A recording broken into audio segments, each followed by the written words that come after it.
they're going to do a little bit of an acoustic set, which I'll miss out on, and that will suck. But, you know, it is what it is. Some people have to an adult. I've got an adult for a while, but Shiner's going to pick up the reins and carry that load till I get there. And literally, I think as soon as I get there, he's probably just going to dive into a pool of PBR. Are you going to dive into a pool of PBR, Shiner? But I'm going to go with, let's just leave that as an open-ended question. I don't know. I very well could. I would much rather be that than a pool of Fireball. Yeah, no, I think I'm going to stay away from the whiskey that day. Oh, God, good deal. That's the only thing that scared me. I know you worry about it. Oh, shit. When Donnie, are you going to be there Saturday at work?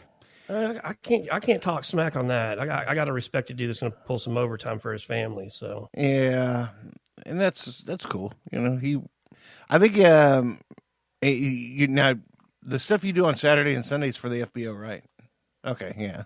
He just he works for the fixed base operations and pulls some extra hours, and then he works a regular mechanic job during the week. Donnie's a hell of a worker, man. I'm honestly, we're really glad to have him on board.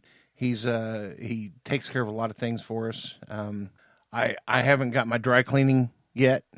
He hadn't picked up my dry cleaning, and I'm still waiting on new underwear. But yeah, he does pretty good. What's that? That's two demerits. Two demerits. Demerits. Yeah, two demerits, Donnie. Get my dry cleaning. Hey, and you keep throwing the bird at me like that, you'll get two more. Two more where that came from, bud. Yeah, and demerits are worth so you get 16 Fruity Pebbles. That's all. Just 16. Those little fucking flakes. Yeah, you get 16 of them. We're gonna have a bowl of Fruity Pebbles of each. You get 16 pieces. Just 16, man. Yeah.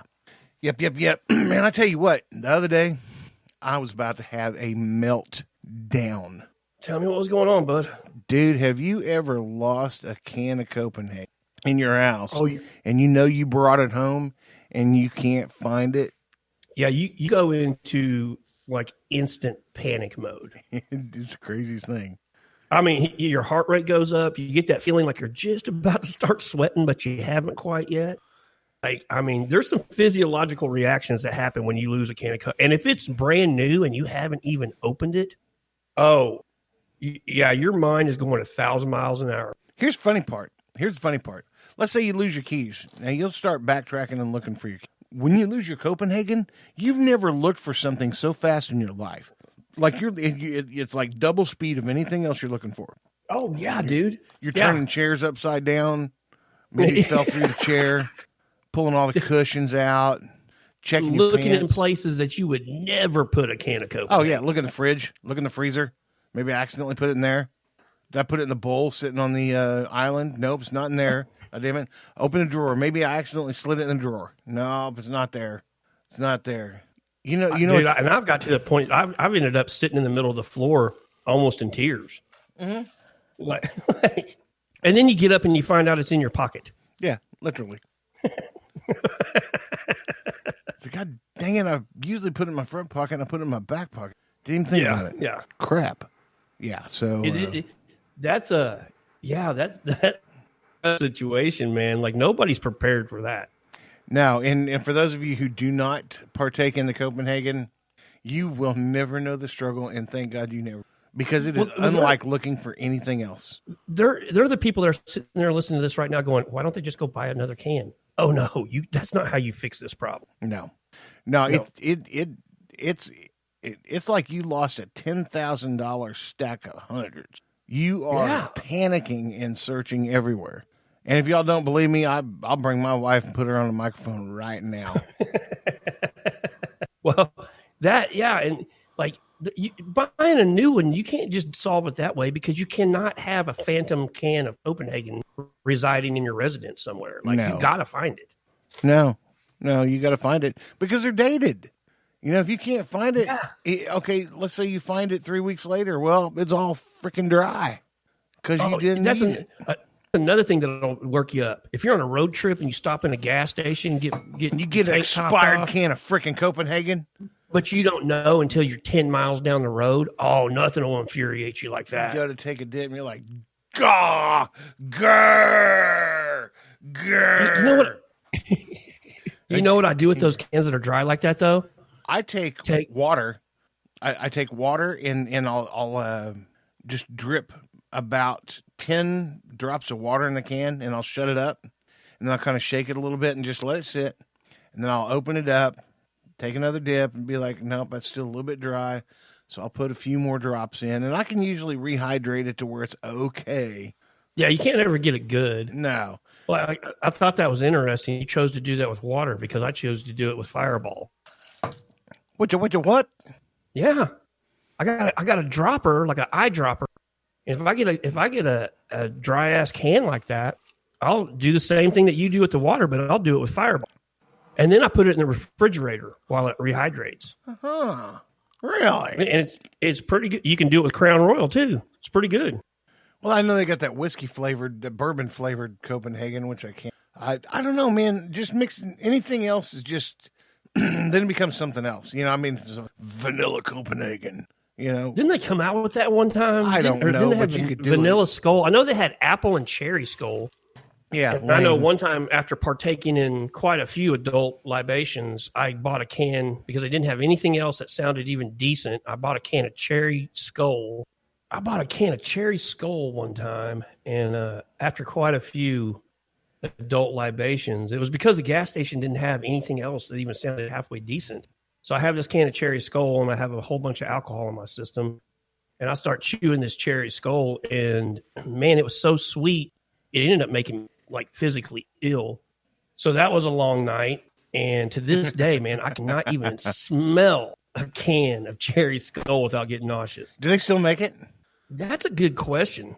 I don't Apparently, know. I started running around with nothing but men that have an actual set of balls because I don't know anybody that uses this stuff. I don't. I'm the only person that I know that uses wintergreen is you. Is me? Yeah, I don't. Man, I can't do that wintergreen crap. It's too. I like the plain Copenhagen long cut. See, I started chewing Skull when I was like 8 years old, and it was my dad chewed wintergreen Skull. So I think it's just one of those. It's kind of like PBR.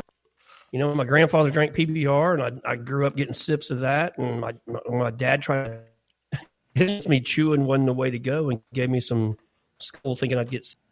Well, I didn't. I just developed a habit.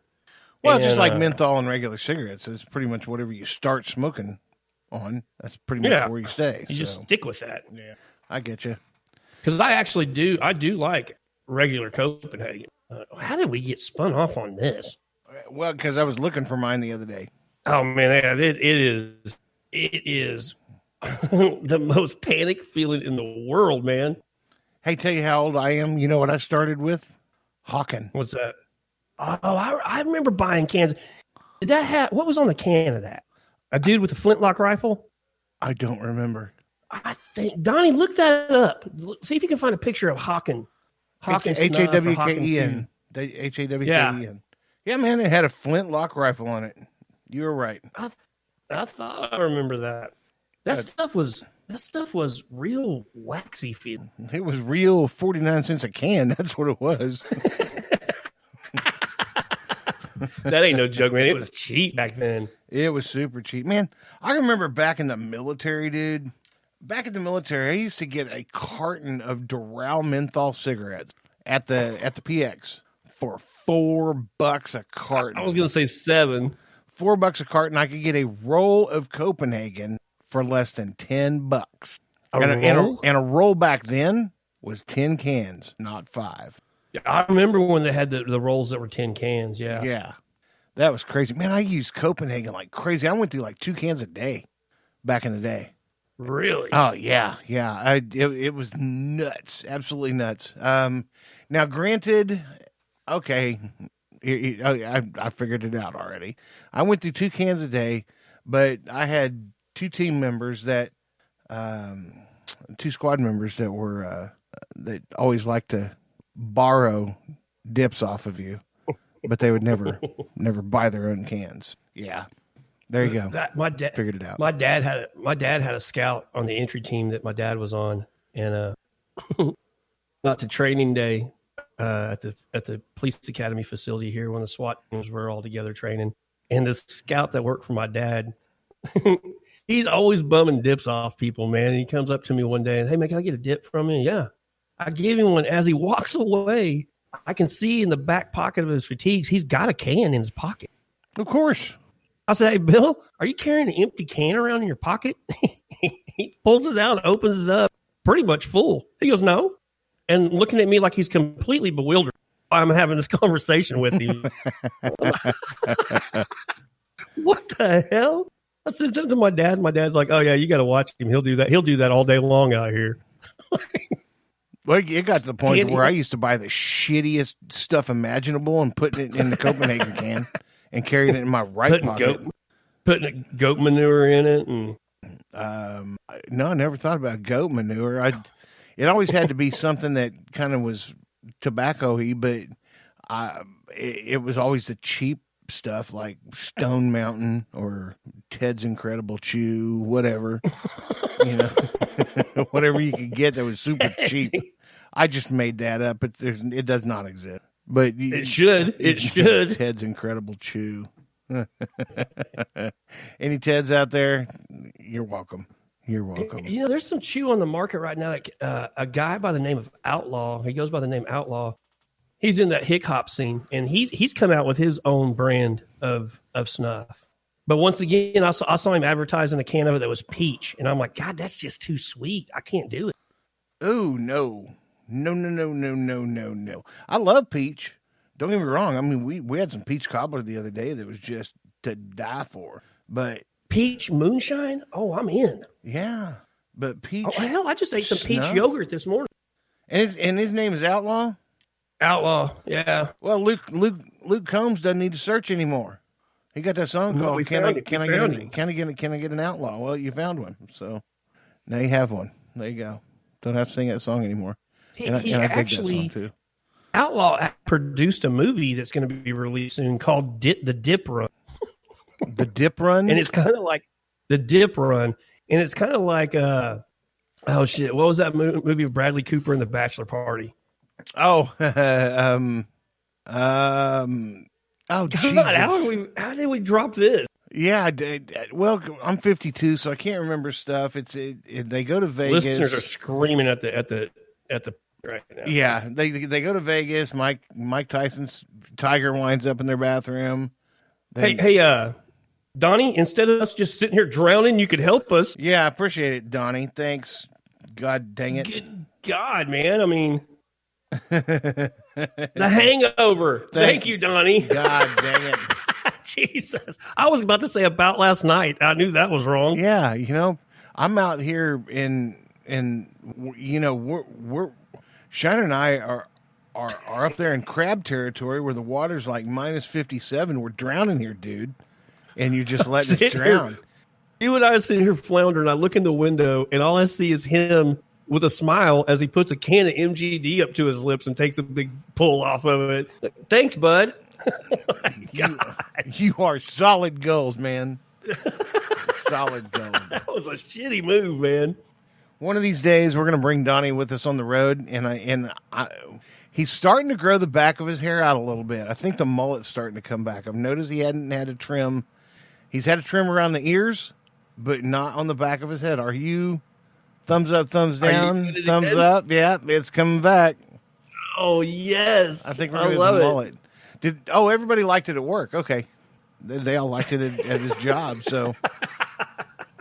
And they're all growing mulch together, I guess. That's what he said. So, anyways. They all are? You guys are all doing it? Great group picture we do. Yeah. Get an Oklahoma waterfall on the back of your head. Mm-hmm. That's going to be awesome. And we'll wait till that comes, then we'll do a public appearance with you. And you just have to turn around and face the wall. Just everybody look at your ass and your mullet the whole time. Whole time. Yeah, because, I mean, nobody gets to hear you on the podcast. And nobody really knows what you look like. So we'll just make you face the wall and not say anything. And then we'll put a big black sheet over you and rush you out. That way nobody knows what you look like. That's actually funny. That'd actually be kind of cool. Keep your identity really hidden like that. That'd be awesome.